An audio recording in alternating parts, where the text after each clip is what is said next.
au nom de Jésus-Christ. Amen. Amen.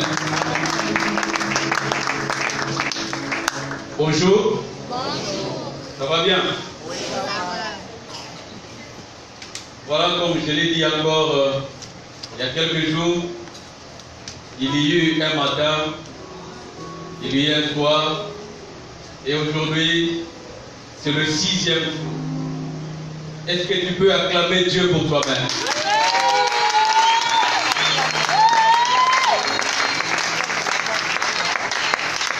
Est-ce que tu réalises ce que tu viens de faire? Tu as fait 6 jours sans te rassasier. Est-ce que c'est facile? Alors je vais demander à quelqu'un de s'élever. Tu peux t'élever là où tu es.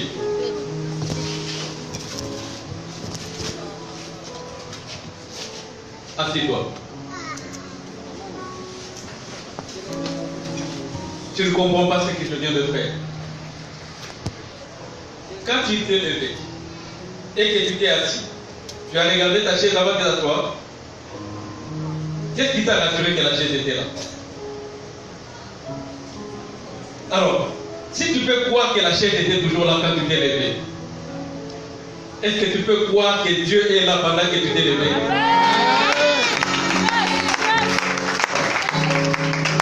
L'acte que tu viens de poser, c'est un acte prophétique. Pour te dire, de la même façon que tu ne peux pas te préoccuper de la chaise, Dieu s'est préoccupé de ta situation. Que ces 20 jours de prière, que toi tu ne te préoccupes même pas de comment ça va se passer. C'est l'affaire de Dieu lui-même. Lui-même il se préoccupe de comment les choses vont se passer. Quand tu te préoccupes, c'est mal de lui présenter les problèmes. Amen. Alors sans plus tarder, je vais vous demander à prendre nos Bibles et allons vite dans l'évangile de Jésus-Christ tel que écrit par Marc chapitre 10. C'est d'ailleurs le verset phare de notre programme. Marc chapitre 10. Et nous allons lire du 46e verset jusqu'au 52e verset. Marc chapitre 10, verset 46. Ils arrivèrent à Jéricho. Lorsque Jésus sortit de la ville avec ses disciples et une assez grande foule, Bartimée, le fils aveugle de Timée, était assis en train de mendier au bord du chemin. Il entendit que c'était Jésus de Nazareth et se mit à crier: Fils de David, Jésus, aie pitié de moi. Beaucoup le reprenaient pour le faire taire, mais il criait beaucoup plus fort: Fils de David, aie pitié de moi. Jésus s'arrêta et dit: Appelez-les. Ils appelèrent l'aveugle en lui disant: Prends courage, lève-toi, il t'appelle. L'aveugle jeta son manteau et s'éleva d'un bond vint vers Jésus. Jésus prit la parole et lui dit: Que veux-tu que je fasse pour toi? Mon maître, lui répondit l'aveugle, que je retrouve la vue. Jésus lui dit: Vas-y, ta foi t'a sauvé. Aussitôt, il retrouva la vue et il suivit Jésus sur le chemin. Amen. Amen. Amen. Le passage que nous venons de lire, c'est une histoire que la plupart d'entre nous connaissent. Cette histoire est racontée dans les 3 évangiles, à savoir dans Matthieu, dans Marc et dans Luc. Ce n'est pas raconté dans Jean. Et chaque évangéliste le raconte avec une version particulière. Dans Matthieu chapitre 20, à partir du verset 29, on raconte qu'il y avait 3 aveugles, pas un, il y avait 3, qui étaient au bord de la route et que Jésus avait touché pour les guérir, qui criaient aussi de la même façon. Dans Marc, c'est ce que nous venons de lire. Dans Luc, c'est un peu comme Marc, on dit que c'était seulement un seul aveugle. Mais la particularité est que dans Marc, on donne même le nom de l'aveugle. Mais dans Luc, on ne parle pas du nom de l'aveugle. Amen. Mais ce qui est vrai, c'est que Jésus a guéri l'aveugle. Une autre particularité de ces récits est que l'aveugle en question n'était pas dans la ville, mais il était en dehors de la ville.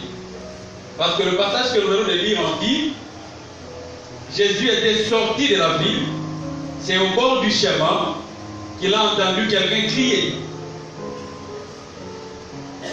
Et l'histoire ici ne se passe pas en 1900 ou en 1200, ça se passe dans l'Antiquité. Vous pouvez déjà comprendre, déjà si à notre période, les aveugles sont ce que nous voyons, à ce temps-là, ils pouvaient être comment? Il y avait sûrement un problème d'entretien. Les commentateurs de la Bible s'accordent pour dire qu'ils se mettaient en dehors de la ville et au bord du chemin pour avoir la sympathie et la pitié de ceux qui passaient par la route. Parce que par là, ils pouvaient se dire que je veux voir quelqu'un qui aura pitié de ma condition et qui viendra à mon aide. Amen.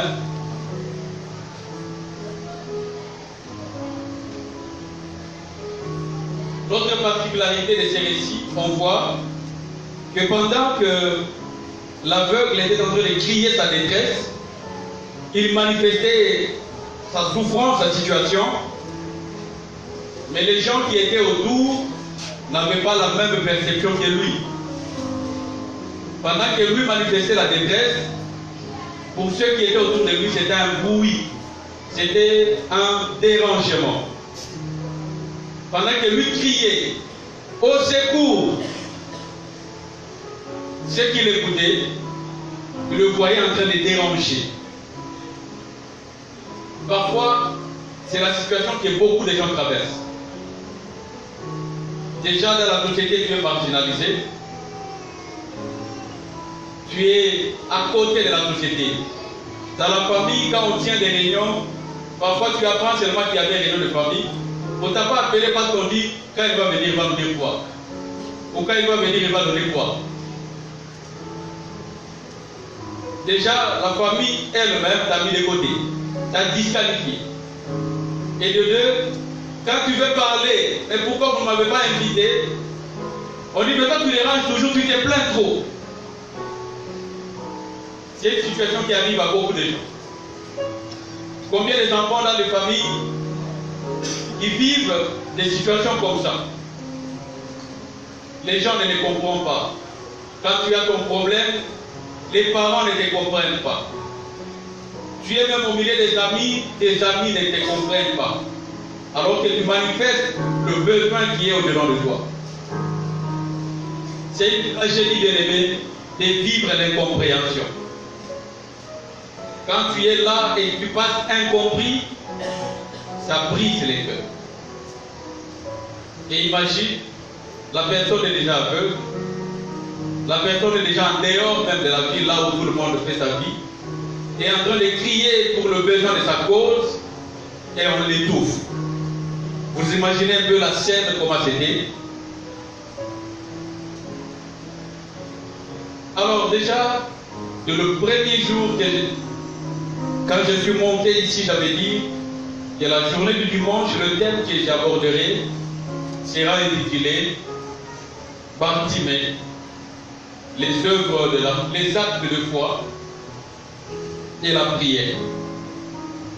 Bartimée, les actes de foi et la prière.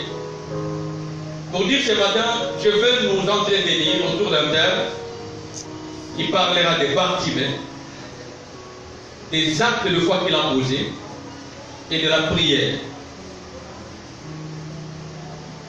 En réalité, le message que je donne aujourd'hui, c'est le résumé de tout ce que nous avons donné durant la semaine. Parce que le premier jour, nous avions parlé du pourquoi Dieu nous avait appelés. Parce que le thème de notre retraite, c'est lève-toi, il t'appelle. Et le premier jour, déjà, nous avions parlé pourquoi il nous appelle. Et là, nous avions vu que Dieu nous appelle afin que nous soyons transformés à l'image de Christ et pour marcher de gloire en gloire. L'objectif de cette retraite est qu'au finish, chacun de nous quitte de cette retraite transformé.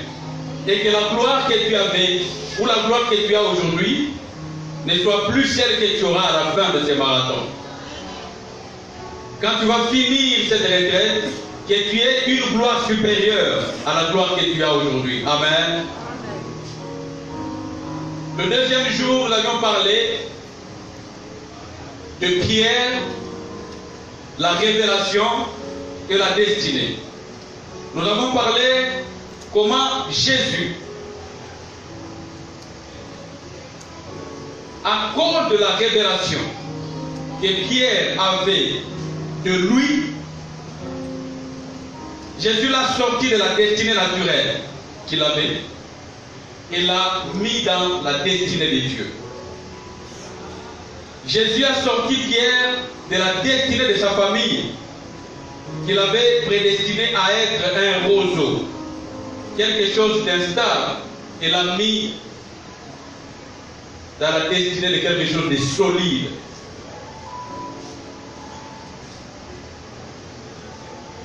Et après, les jours qui ont suivi,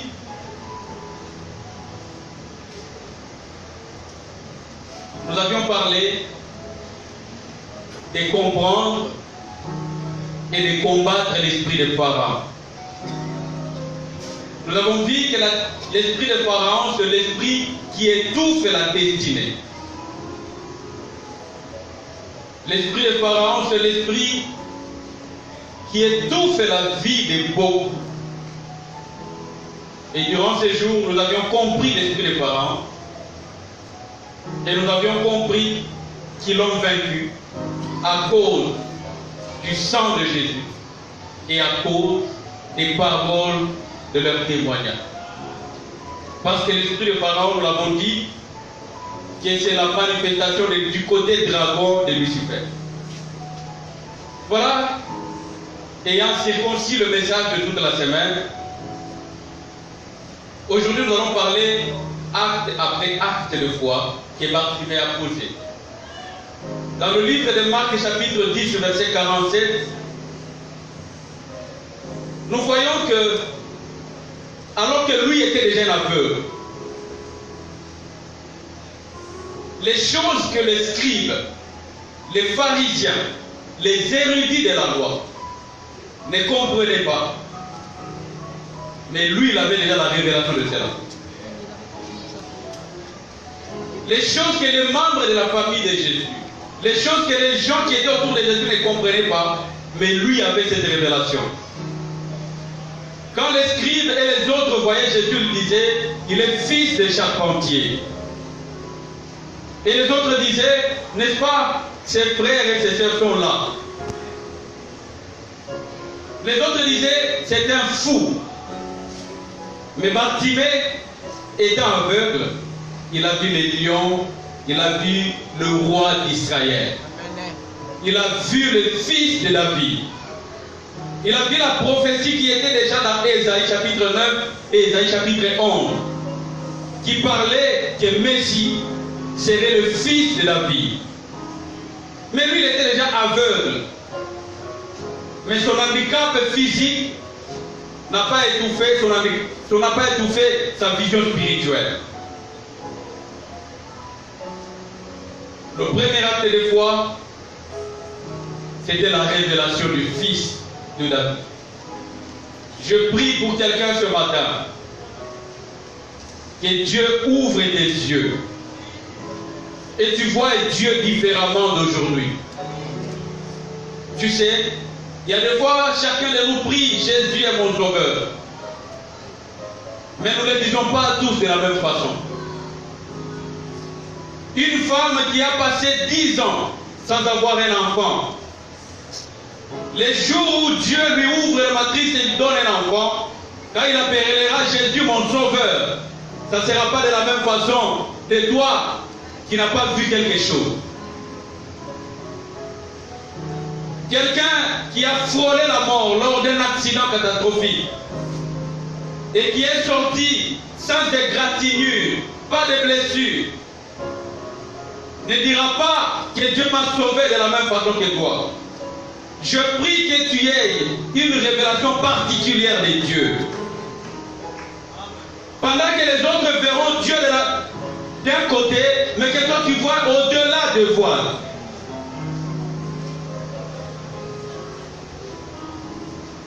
Tout le monde était là au bord de la piscine. Tous n'ont pas été touchés. Il n'y a qu'une seule personne qui a été touchée. Je prie que ce soit ton cas ce soir. Que tu sois la personne que Dieu va toucher ce matin.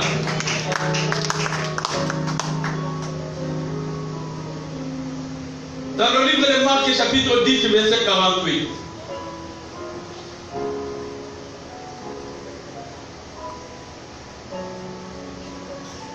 Alors que la foule l'empêchait de manifester son cri de détresse, la Bible dit, plus on le faisait taire, plus il criait. Plus on voulait l'écraser, plus il criait encore. C'est comme ce que nous avions lu dans Exode chapitre 1er sur les enfants d'Israël. La Bible dit, plus on l'accablait, plus il s'est multiplié et il devenait envahissant. Bartimée s'était-il inspiré de cela? Je prie pour quelqu'un ce matin. Que rien ne t'arrête pour manifester ton besoin à Dieu. Même quand tout le monde arrêtera de prier, que toi, tu élèves ta voix. Aucune prière montée vers le ciel ne retourne sans réponse. La Bible parle de mon Dieu, je ne sais pas si toi tu le sais aussi, que la renommée s'est accrue par l'accomplissement de ses promesses. Je lis dans ma Bible, je ne sais pas si dans ta Bible est écrit comme ça. Oh, toi qui écoutes les prières, tous les hommes viendront à toi.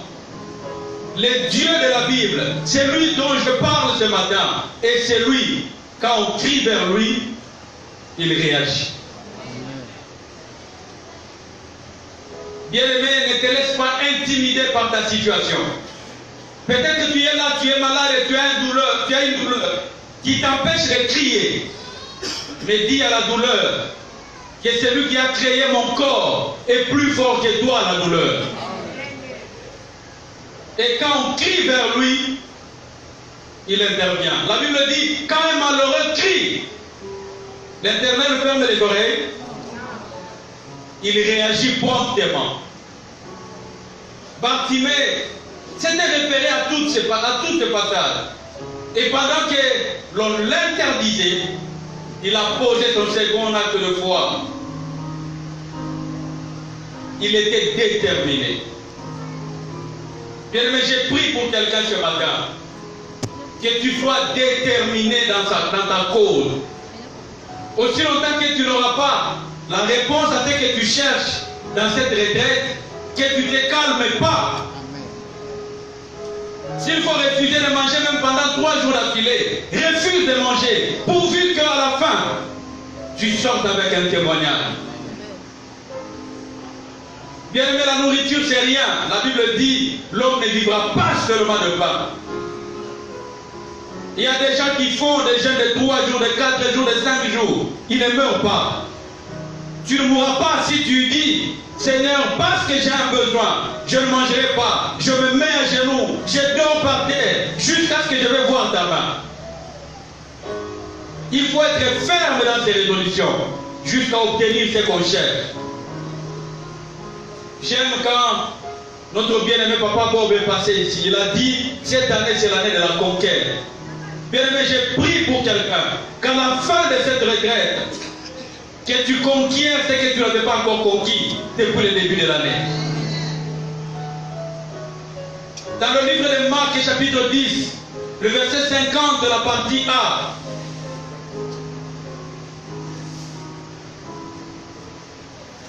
quand il a entendu seulement qu'on lui dit que Jésus t'appelle,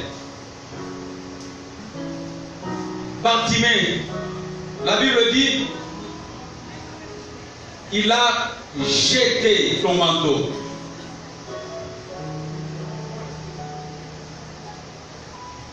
Pourquoi il a jeté son manteau?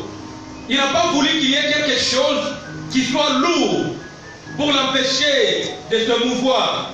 Il voudrait être léger, il voulait être léger. Bien aimé, qu'est-ce qui te retient ce matin? Qu'est-ce qui te rend lourd? Quand je te regarde, on dit prions, c'est à peine que tu ouvres la bouche. Qu'est-ce qui te rend lourd? Bartimée avait compris cela. Il a dit, je ne voudrais pas que le manteau puisse être un frein. Il a jeté le manteau parce qu'il se disait, déjà ici il y a la foule. Quelqu'un de la foule peut me piétiner sur le manteau et je peux tomber. Alors je jette le manteau pourvu que j'arrive à la réponse à ma prière. Bien aimé, est-ce un péché? Jette-le. Si ton cœur te rapproche de quelque chose, bien aimé, n'aie pas honte. Commence à accuser ce péché devant Dieu. La Bible dit que nous avons la plénitude de la grâce et de la justice de Dieu. C'est Dieu qui nous justifie. Il est fidèle pour nous pardonner. Si c'est quelque chose que tu as fait, tu avais fait à quelqu'un, bien mais ne tarde pas, répare. Arrange cela. La Bible dit, ce n'est même pas la Bible, c'est les hommes qui disent, c'est un adage des hommes qui dit, qui veut aller loin, ménage sa monture. Si tu veux aller très loin, tu dois mettre les conditions nécessaires pour que tu ailles loin. On nous raconte l'histoire d'une Congolaise qui était allée aux Jeux Olympiques.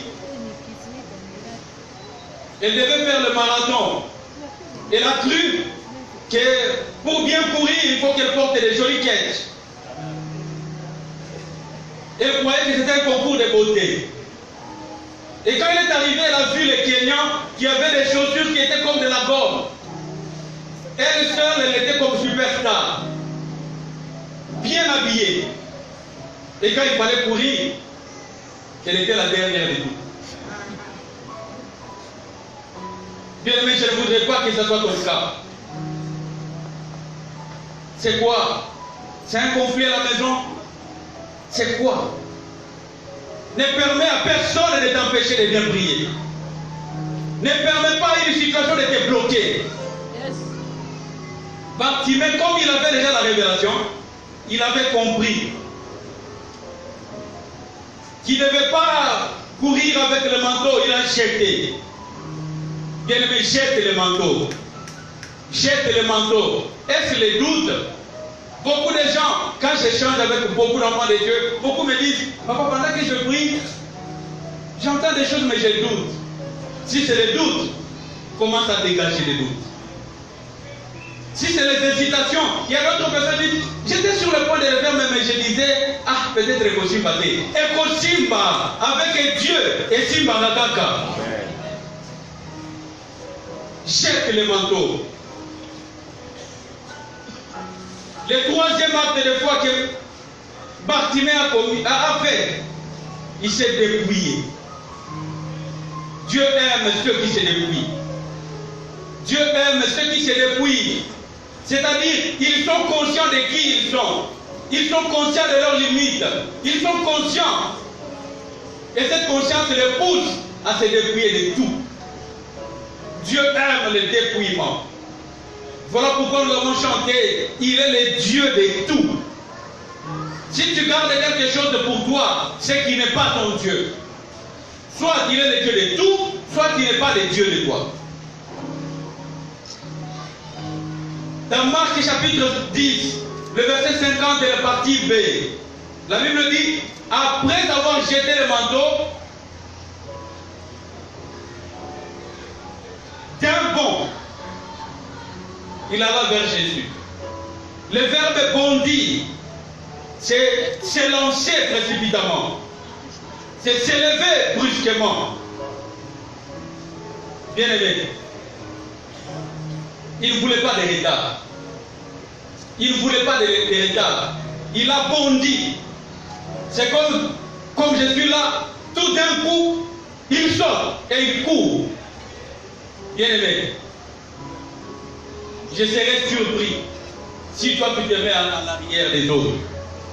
Parce que moi je dis, pendant cette retraite, si tout le monde ne sera pas béni, mais moi je serai béni. Je ne suis pas entré dans cette retraite pour rien. Je suis entré parce que je sais qu'au sortir de ceci, j'aurai ma couronne de victoire.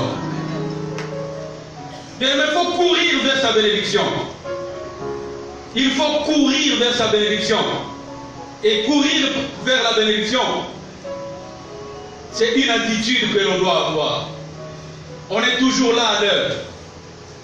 On est toujours là pour faire tout ce que l'Esprit te demande de faire.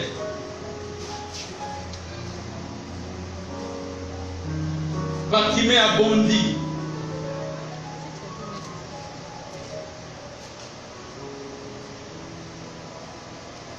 Dans le livre de Marc, chapitre 10, le verset 51, la partie A.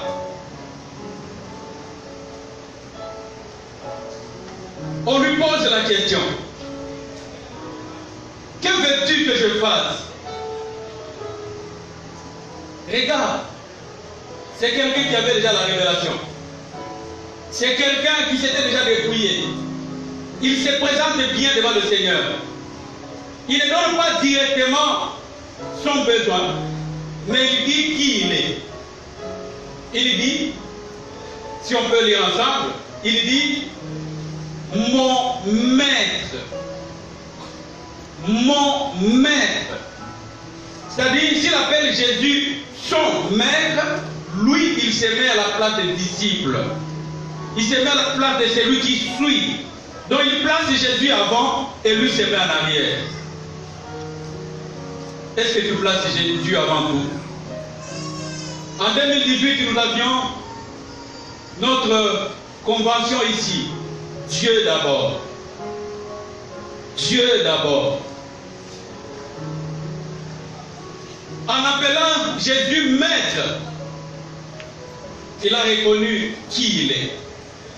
Bien aimé, à quel niveau tu te places devant Dieu? En appelant Jésus maître, Bartimée a posé l'acte d'humilité. Bartimée a posé un acte où il s'est placé comme un enfant. Et Jésus était son Père. Le cinquième acte de foi que Bartimée a posé,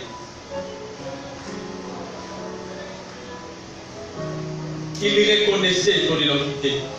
Il savait qui il est et devant qui il s'adressait.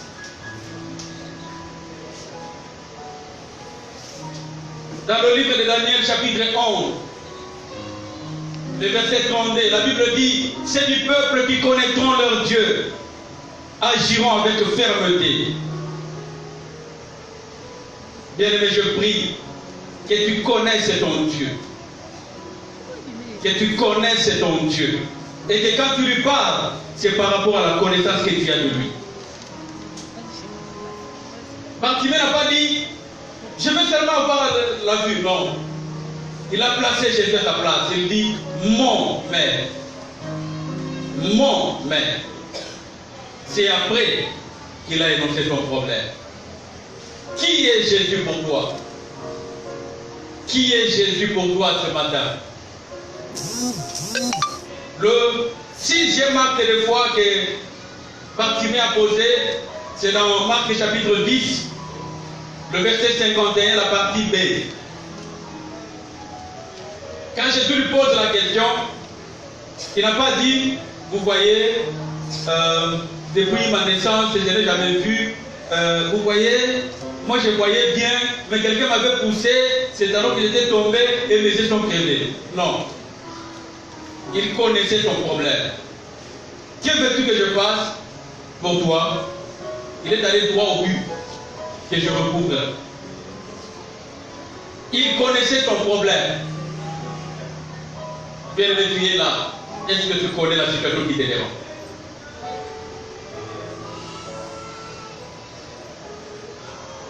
Le pasteur Pierre Moubela nous disait, il répétait souvent cette phrase, il dit, ce qui se conçoit bien s'annonce clairement. Et les mots pour le placer sortent aisément. Bien-aimé, est-ce que tu connais ton problème? Ne prie pas la prière d'autres personnes. Prie ta prière.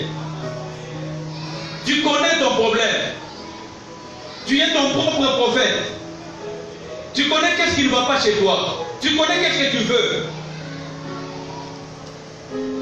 Alors quand tu vas prier, dis exactement ce qu'il faut. Bartimée n'a pas mâché les mots. Bartimée n'est pas allé à plusieurs chemins. Non, il connaissait son problème. Et il a directement dit, Dieu aime les personnes qui ne divaguent pas. Déjà la Bible dit, quand vous priez, ne multipliez pas les paroles. Ne soyez pas comme les pharisiens. Bartimée, est-ce qu'il avait déjà entendu Jésus parler de cela? C'est pourquoi il est allé droit au but. Bien aimé, je prie pour toi ce matin. Quand tu vas prier, que tu ne divagues pas, que tu dises exactement ton problème. Parce que quand tu pries, la prière et l'exaucement sont contenus dans le plan de Dieu. Est-ce que tu vas dire, Dieu va l'exaucer promptement? Dans le livre de Jean, chapitre 14, au 13e verset, là c'est Jésus qui parle. Il dit ceci. Je vais même commencer au verset 12. En vérité, je vous le dis. Celui qui croit en moi fera aussi les œuvres que je fais. Et il en fera même des plus grandes. Parce que je vais vers mon Père. Tout, écoutez bien ici, tout ce que vous demanderez en mon nom, je le ferai, afin que la gloire du Père soit révélée dans le Fils. Et au verset 14, il dit, si vous me demandez quelque chose en mon nom, je le ferai. Bien aimé, nous allons prier. Nous allons prier. Je prie quelqu'un de s'élever.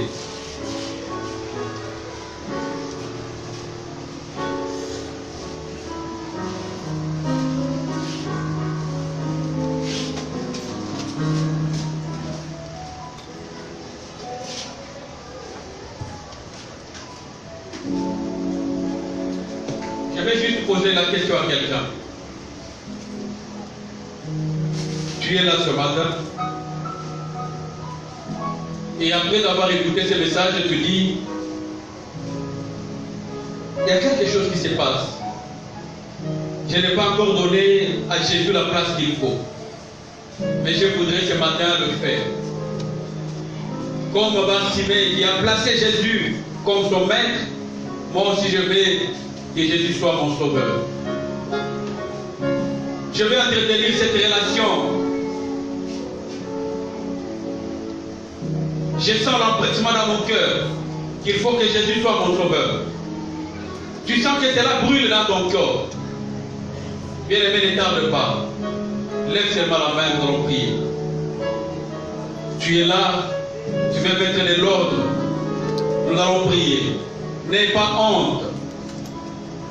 l'engagement à être avec Jésus, ce n'est pas quelque chose qui se fait en cachette.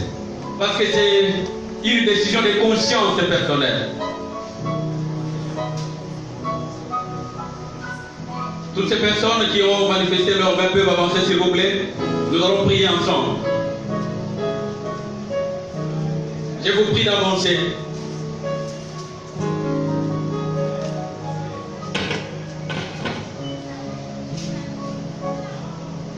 Je lève mes mains vers le ciel. Je te donne mon cœur.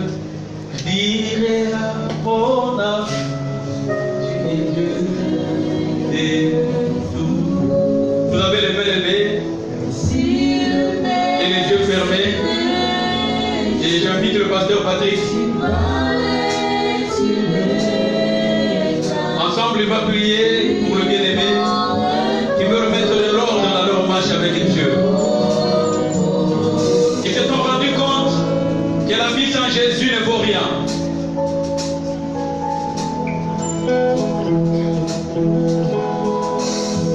Seigneur, te disons merci pour ce message qui donne la vie, oh Dieu, dans la vie de tes enfants.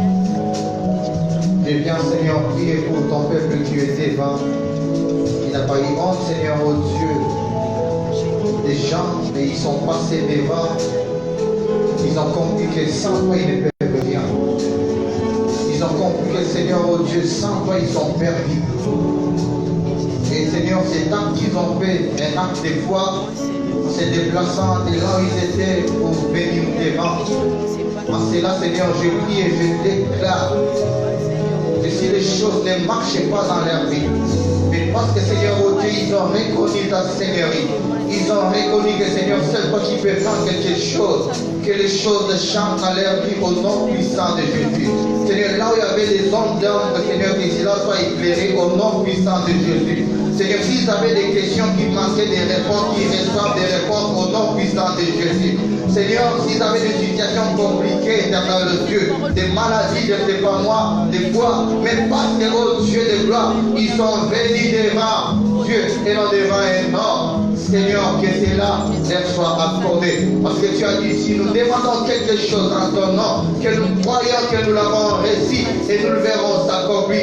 N'est-ce pas toi qui as dit encore que Seigneur, oh Dieu, celui qui aura honte de toi, toi aussi tu auras honte de lui auprès du Père. Ils n'ont pas eu honte de toi, Seigneur. Ils ont voulu témoigner, oh Dieu, combien tu es précieux, combien tu vaux, Seigneur, oh Dieu, pour leur vie. Et je prie et je déclare, Seigneur, oh Dieu, qu'en sortant de ces lieux, que chacun, Seigneur, oh Dieu, soit résolu de son problème. Qu'en sortant de ces lieux, Seigneur, oh Dieu, qu'il sorte avec des cris d'allégresse. Et que, Seigneur, quand nous allons nous retrouver, qu'ils aient à témoigner, oh Dieu, ta grandeur, au nom puissant de Jésus-Christ. Seigneur, je viens aussi prier pour les restes de peuple. Nous avons écouté cette parole. Tu as dit que tu as envoyé ta parole et la parole a guéri. Et la parole de ce matin, Seigneur, oh Dieu, puisse guérir ton peuple sur le plan spirituel, sur le plan moral, mais sur le plan physique, éternel Dieu. Laisse que, Seigneur, oh Dieu, cette parole accomplisse de grandes et de merveilleuses choses dans la vie de tes enfants, au nom puissant de Jésus-Christ.